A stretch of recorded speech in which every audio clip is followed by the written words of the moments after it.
Mesdames, Messieurs, chers auditeurs, bonsoir. Il est une période de l'année que les Français chérissent par-dessus tout. Le mois d'août. C'est le temps de la trêve, le temps où les villes se vident, où les rideaux de fer des commerces se baissent, où l'autoroute du soleil sature de voitures chargées de bagages et de promesses de bonheur. C'est le temps sacré des grandes vacances. Mais pour certains, derrière cette carte postale de l'insouciance estivale, se cache une réalité beaucoup plus sombre. Une réalité sordide qui se joue dans les coulisses de nos institutions, loin des plages bondées. On appelle cela le granny dumping, le délestage de grand-mère. Comme on abandonne un chien sur une aire d'autoroute parce qu'il encombre certains enfants indignes de ce nom, abandonnent leurs parents pour partir libres, l'histoire de ce soir nous emmène dans les entrailles d'un hôpital public parisien. Imaginez l'ambiance. Nous sommes le 2 août. Il fait une chaleur écrasante, une canicule qui transforme le béton de la capitale en fournaise. Aux urgences, c'est le chaos habituel. Les brancards s'entassent dans les couloirs, les néons grésillent, l'odeur de l'éther se mêle à celle de la sueur et de la détresse humaine. C'est une ruche bourdonnante où le personnel soignant en sous-effectif chronique court d'une catastrophe à l'autre. Et au milieu de ce tumulte, il y a un îlot de calme, une anomalie. Une vieille dame assise sur un fauteuil roulant près de la porte automatique des admissions.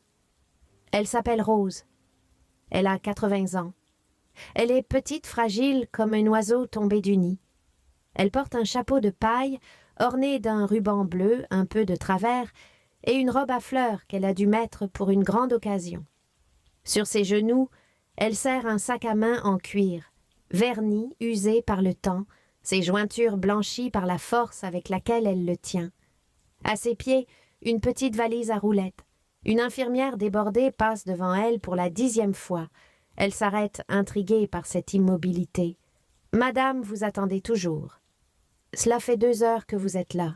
Votre fils, il n'est toujours pas revenu du parking. » Rose lève vers elle des yeux délavés par la cataracte, mais brillants d'une confiance absolue. Elle sourit. Un sourire doux, patient, un sourire de mère qui pardonne tout par avance. « Oh, ne vous inquiétez pas, mademoiselle. Julien est un bon garçon. Il doit y avoir du monde pour se garer. Vous savez, c'est Paris. Il m'a promis. Après la visite du docteur, on part à la mer. Il m'emmène voir l'océan. Je n'ai pas vu la mer depuis 10 ans. Alors, je peux bien attendre un peu. » L'infirmière hoche la tête un peu rassurée et repart dans la mêlée. Elle ne sait pas encore. Rose ne sait pas encore. Personne ne veut imaginer l'inimaginable. Personne ne veut croire que Julien n'est pas en train de chercher une place de parking. Julien est déjà loin. Julien roule vers la liberté, laissant derrière lui le poids de sa conscience et le cœur de celle qui lui a donné la vie. Le contexte, le fardeau et le calcul. Pour comprendre comment on en arrive à une telle monstruosité, il faut remonter le temps. Il faut entrer dans l'intimité de cette famille qui semblait en apparence si ordinaire. Rose est veuve depuis longtemps. Elle a travaillé toute sa vie comme couturière, se ruinant les yeux et le dos pour élever seule son fils unique, Julien. Julien, c'était son roi. Elle lui passait tout. Quand il était petit, elle se privait de viande pour qu'il en ait dans son assiette.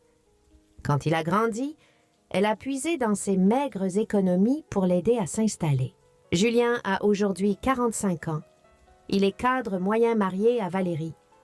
Ils vivent dans un pavillon de banlieue, noyé sous les crédits, la voiture, la véranda, l'écran plat géant. Ils aiment paraître. Ils aiment consommer. Mais Rose est devenue le grain de sable dans leur engrenage. Depuis quelques mois, elle perd un peu la tête, elle marche difficilement, elle répète les mêmes histoires. Elle est devenue ce que la société moderne appelle pudiquement une personne dépendante. L'été approchait. Julien et Valérie avaient prévu le voyage de leurs rêves, 15 jours à Bali. Des plages de sable blanc, des cocktails, le luxe. Ils avaient économisé toute l'année pour cela. Mais il y avait un problème. Un problème de taille qui allait garder Rose. Les maisons de retraite temporaires hors de prix. Les tarifs d'été en EHPAD sont prohibitifs, plusieurs milliers d'euros pour 2 semaines. C'était soit Bali, soit payé pour la vieille. Le calcul dans l'esprit froid et matérialiste du couple a été vite fait. C'était la veille du départ. Dans la cuisine du pavillon, l'ambiance était électrique. Valérie pliait ses bikinis avec nervosité. « Julien, on ne peut pas annuler. On perdrait les billets d'avion. Tu dois trouver une solution pour ta mère. Je ne veux pas d'elle dans nos pattes et on n'a pas l'argent pour la placer.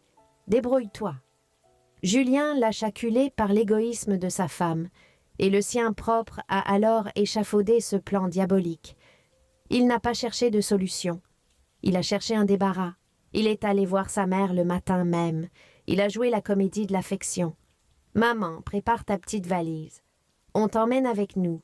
Enfin, pas à Bali, c'est trop loin pour toi, mais on va te déposer dans une belle maison de repos, au bord de la mer en Normandie. Tu verras, c'est comme des vacances. Mais avant, il faut juste passer à l'hôpital pour un petit contrôle de routine. C'est obligatoire pour le dossier. » Rose, naïve, heureuse, a cru au miracle. Son fils s'occupait d'elle. Elle a sorti sa plus belle robe, elle a mis son chapeau.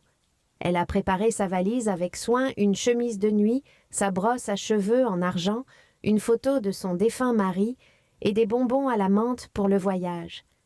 Elle ne savait pas qu'elle préparait son propre exil. Le trajet, le dernier baiser de Judas. Le trajet en voiture vers l'hôpital fut d'une cruauté silencieuse. Rose, assise à l'arrière, regardait défiler les rues de Paris, commentant les vitrines excitée comme une enfant. « Tu crois qu'il fera beau en Normandie, Julien? J'ai pris ma petite laine. » Devant le silence était pesant. Julien conduisait les mains crispées sur le volant.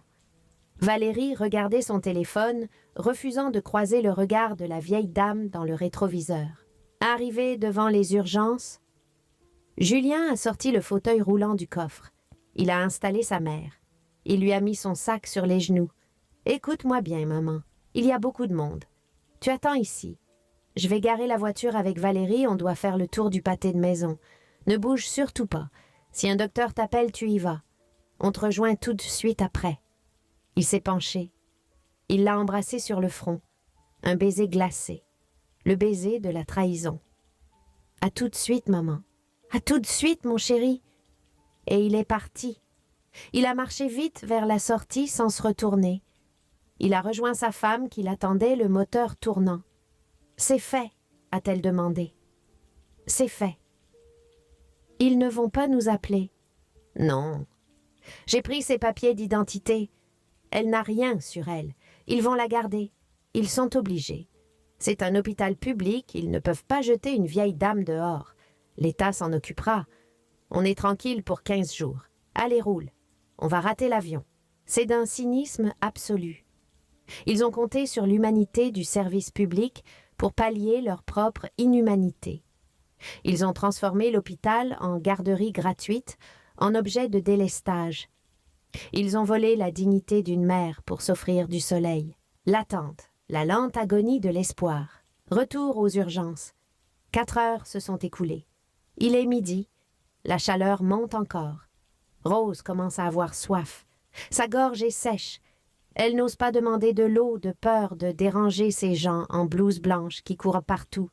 Et surtout, elle a peur de bouger. Si je vais aux toilettes et que Julien revient, il ne me verra pas. Il va s'inquiéter. Il faut que je reste là. Elle se retient. C'est une torture pour une femme de son âge. Elle a mal au dos, mal aux jambes. La faim commence à la tenailler. Autour d'elle, le ballet des souffrances continue. Des gens arrivent, repartent. Mais elle reste le point fixe, une statue de la fidélité maternelle. Les infirmières commencent à échanger des regards. Le chef de service s'approche. « Madame votre fils, vous avez un numéro pour le joindre. » Rose, d'une main tremblante, sort un petit carnet de son sac. « Oui, bien sûr, c'est le 06. » L'infirmière compose le numéro. Ça sonne. 1 fois, 2 fois, puis... Le numéro que vous demandez n'est pas accessible pour le moment. Messagerie. Il ne répond pas, madame. Le visage de Rose s'assombrit une fraction de seconde, puis s'éclaire à nouveau par un effort de volonté déchirant. Il doit être dans une zone où ça ne capte pas. Ou alors il n'a plus de batterie. Il est tête en l'air, mon Julien. Il va arriver. Il ne peut pas m'avoir oublié. 6 heures, 8 heures d'attente. Le soir commence à tomber. L'angoisse change de camp. Ce n'est plus de l'inquiétude pour Rose, c'est de la suspicion pour le personnel médical. Ils ont l'habitude. Hélas, ils connaissent ces scénarios. Le médecin l'examine enfin. Il ne trouve rien.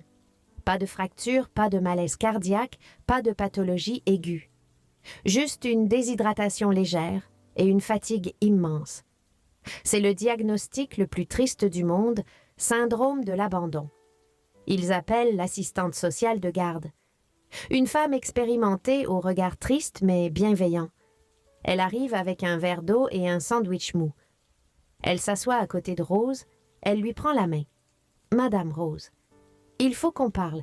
Vous n'avez pas vos papiers d'identité? Votre carte vitale? Non, Julien les a gardés, pour les formalités du voyage. Madame, je vais être franche avec vous. Nous pensons que votre fils ne reviendra pas ce soir. » À ces mots, Rose se raidit. Elle retire sa main violemment. C'est la première fois qu'elle montre de l'agressivité. « Qu'est-ce que vous dites? Vous insultez mon fils. Julien est un garçon honnête. Il m'aime. Je l'ai élevé seul, madame. On ne se quitte jamais. Il a dû avoir un accident. Oh mon Dieu, il a eu un accident. Appelez la police, il faut le retrouver. » Elle s'effondre en larmes, non pas parce qu'elle est abandonnée, mais parce qu'elle préfère imaginer son fils mort plutôt que son fils bourreau. La vérité est trop violente pour son cœur. Elle choisit le déni pour survivre. La révélation, la preuve par l'image. Il est 22 heures. La nuit est tombée sur Paris. Rose est toujours là, prostrée, refusant qu'on la touche, refusant de quitter sa chaise. Une jeune infirmière Solène a les larmes aux yeux en la regardant. Elle ne peut pas accepter ça. Elle décide de violer le protocole. « Je vais trouver quelqu'un », murmure-t-elle. Elle fouille délicatement dans le sac de Rose pendant que la vieille dame somnole. Dans la doublure déchirée d'une poche intérieure, elle trouve un vieux ticket de caisse et miracle un petit papier plié en 4. Dessus, une écriture tremblante, « Madame Leroy voisine en cas d'urgence » et un numéro de fixe. Solène court au poste de soins. Elle appelle. Une voix âgée répond « C'est la voisine ». Allô, qui est à l'appareil à cette heure-ci. « Madame, je suis infirmière aux urgences. J'ai Rose avec moi. Son fils Julien devait venir la chercher. » À l'autre bout du fil, un silence. Puis un cri d'indignation. « Julien ! Mais enfin Julien est parti. Je les ai vus charger la voiture ce matin à l'aube. Ils m'ont dit qu'ils plaçaient Rose en maison de retraite pour aller à Bali. » Attendez, ma petite fille m'a montré un truc sur l'ordinateur tout à l'heure. Julien a mis une photo sur le Facebook. Solène sent son cœur se serrer. Quelle photo, madame? Une photo à l'aéroport. Il y a 2 heures, il buvait du champagne. Attendez, je demande à ma petite fille de vous l'envoyer. Quelques minutes plus tard, sur l'iPad de service de l'hôpital, la notification tombe. Solène hésite. Doit-elle montrer ça? Est-ce que la vérité guérit ou est-ce qu'elle tue? Mais Rose est en train de devenir folle d'inquiétude, imaginant son fils sous un camion. Il faut crever l'abcès. Solène retourne vers Rose. Elle s'accroupit. « Madame Rose, on a des nouvelles. Julien n'a pas eu d'accident. »« Ah, Dieu soit loué, il arrive. »« Non, madame, regardez. » Elle tend l'écran lumineux. La photo est d'une netteté cruelle. On y voit Julien et Valérie installés dans les sièges en cuir d'une classe affaires. Ils tiennent des flûtes de champagne. Ils sont hilars. Ils portent des colliers de fleurs. La légende sous la photo dit « Enfin libre Bali. Nous voilà 15 jours de paradis sans boulet, vacances, love. » Rose regarde l'image. Elle plisse les yeux. Elle reconnaît son fils. Elle reconnaît sa belle-fille. Elle reconnaît le bonheur sur leur visage. Elle regarde ensuite autour d'elle. Le couloir sale. Les malades qui gémissent. Sa petite valise pathétique. Elle ne crie pas. Elle ne pleure plus. Quelque chose en elle se brise. Un bruit sec définitif comme une branche morte qu'on casse en hiver. Elle murmure juste « sans boulet, le boulet, c'est moi ». et soudain sa tête bascule sur le côté. Son sac à main glisse de ses genoux et tombe au sol, s'ouvrant et déversant ses trésors dérisoires, les bonbons à la menthe roulent sous les brancards. Le dénouement, la justice et l'oubli. Ce n'était pas un grand infarctus.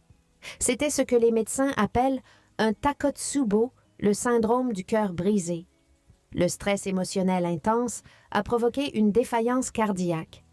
Rose ne meurt pas physiquement, mais une partie de son âme s'éteint à cet instant précis. Les services sociaux prennent le relais.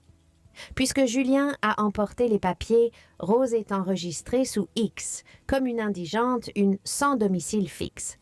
Elle est transférée le lendemain dans un service de soins palliatifs gériatriques, non pas parce qu'elle va mourir demain, mais parce qu'il n'y a nulle part ailleurs où la mettre.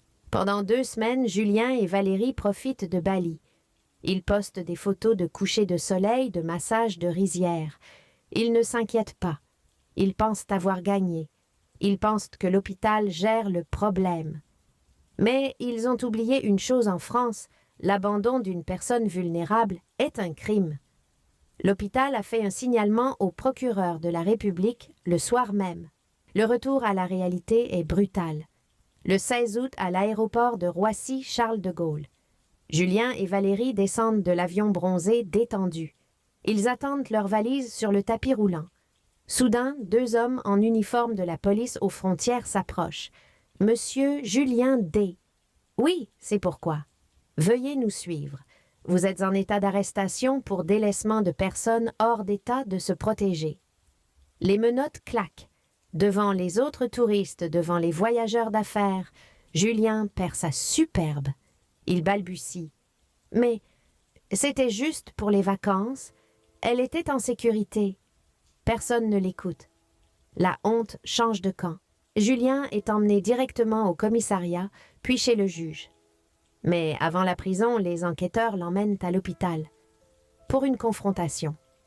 Ils entrent dans la chambre stérile du service de gériatrie. Rose est là assise dans un fauteuil face à la fenêtre. Elle regarde un arbre dehors. Elle a vieilli de 10 ans en 15 jours. Julien, peut-être pris d'un remords tardif, ou jouant une dernière carte, s'effondre à ses pieds. « Maman, pardonne-moi, je suis là. C'est ton Julien. » Rose tourne lentement la tête vers lui. Elle le regarde. Elle fixe ce visage familier, ces yeux qu'elle a tant aimés. Le silence dure une éternité. Puis avec une voix douce, polie, mais terriblement lointaine, elle pose cette question qui scelle le destin de leur relation. « Bonjour, monsieur. Est-ce que vous êtes le chauffeur de taxi qui doit m'emmener voir la mer ?» Elle ne le reconnaît pas. Son esprit, par un mécanisme de défense ultime, a effacé Julien. Elle a gommé le monstre pour ne garder que l'espoir de l'océan. Julien pleure, hurle, secoue sa mère. Mais c'est fini. Il n'existe plus pour elle. Il est devenu un étranger. Mesdames, messieurs, Julien a été condamné. Il a perdu son travail, sa réputation, et surtout, il a perdu sa mère de son vivant. Rose a fini ses jours dans une maison de retraite, payée par la saisie sur salaire de son fils. Elle n'a jamais revu la mère. Mais elle est morte paisiblement 1 an plus tard, sans jamais se souvenir qu'elle avait un fils qu'il avait abandonné sur un brancard un jour d'été. Cette histoire est une tache sur notre conscience collective. Elle nous rappelle que nos aînés ne sont pas des objets jetables dont on se débarrasse quand vient l'heure de s'amuser. Ils sont notre mémoire, notre origine.